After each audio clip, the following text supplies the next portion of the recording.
In this video, we're going to start our discussion on algebra. We're going to start solving equations with one variable. Many people say, I've never used algebra, I never use algebra, I never do any of this stuff, but in essence you really are.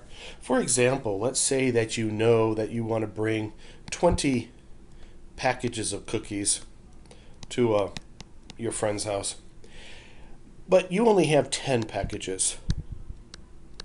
Well, by doing the subtraction, you know that you need 10 more packages of cookies in order to bring the 20. Another example, you're currently 250 pounds and you have an ideal weight of 150 pounds. So you know that you need to lose 100 pounds. So even though you don't recognize it, you are actually using algebra. Well, when we do algebra and solve equations, what we're really looking for is to solve for an unknown. So if I do a simple problem, 10 plus some unknown quantity, I want to make that just a box, and we'll say that this equals 15. So in algebra, when solving an equation, we can read this as 10 plus some unknown quantity equals 15. That unknown quantity we know if we just subtract 10 from 15, we get 5. So we know to make 15 out of 10, we just add 5 to it. So if we come up with another problem, let's say 2 plus, and instead of using a box for the unknown, we will use x. And we're going to say that this equals 220. So we need to add something to 2 in order to get 20. So what we do is we subtract 2 from the left and we subtract 2 from the right. And that'll give us x equals 18. To check that, we plug in what we have found, which is 18, and we make it equal to 20. Simplify the left side, that gives us 20 equals 20, and that checks out.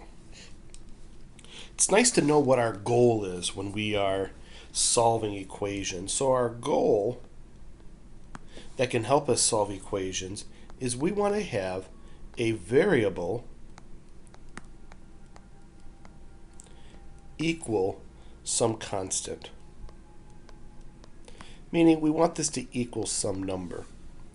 So some examples might be x equals 4, z equals negative 1.3, a equals 4/5. These are all possible answers for our unknown. And we're going to do this by treating each side of our equation equal. When we look at the equation, variable equals constant, that equal means that both sides have to remain in balance. So if we add something to the left side, we have to add that same quantity to the right side. If we multiply something on the left side, in order to keep this equation in balance, we have to multiply that same amount of that same item on the left side. As long as you treat both sides equally, you are keeping your equation in balance and you're doing it mathematically correct. So what we're going to do is solve a few more complicated equations. So over on the left hand side we have 6x plus 5 equals 2x minus 3.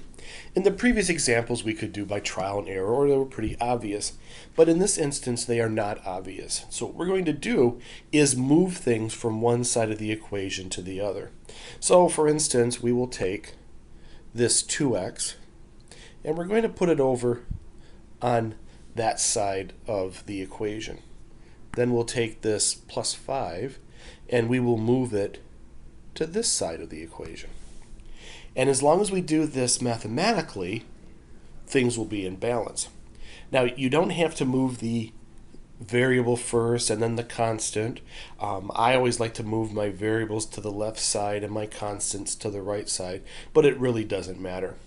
So to move this variable, we want to make it 0 on the right side, so we just subtract 2x. Now at this point, if we leave this equation alone, the left side is unbalanced from the right side. So to keep everything in balance, we have to subtract 2x from the left side. Now as you become more comfortable with the equations, you might do some fancy techniques and then subtract the 5 from both sides, but we're just going to keep it a little simple today. So if we simplify this equation, we have 4x plus 5 equals minus 3. That 2x was subtracted out, and as long as we subtracted it on both sides, our equations are in balance. So now we want to move that 5. I don't want the 5 on the left-hand side, so I'm going to subtract 5 from both sides. So I am left with 4x. The 5 and the minus 5 went away, and this equals minus 8. Now if we look back at our goal, the goal of working with and solving equations is to have your unknown equal something. So right now we have an unknown, but we also have a coefficient in front of it. So I want to get rid of that. Now some people might say, oh, I'll just subtract 4. Well, we can't subtract 4 from 4x because they're not like terms. So the only thing we can do is divide. If we divide 4x by 4, those cancel out and we're left with 1. And as long as we do that on both sides of the equation, we are in balance. So minus 8 divided by 4 is negative 2. And that'll be the answer to your equation. Now, as I said before, there's nothing wrong with moving and solving this equation by moving the constant first and then the variable. It's really up to you. Okay, this next one in the middle, 2.5x plus 1.2 equals 6.8. Again, we want to have this to be x equals some value. So we want to move things around, do our multiplication, division, or addition and subtraction to get this to have x equals something.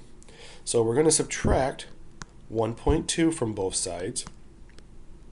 And again, as long as we do the same operation on both sides, we are in balance. So this is 2.5x equals 5.6. Then if we divide both sides by 2.5, x equals, now you have some options here. The easiest thing to do is just divide it in your calculator, and this is 2.24. I didn't do any rounding here. If you have a problem that needs to be rounded, then your instructor will tell you what to do. I usually leave it to 2 or 3 decimal places. It's really up to you.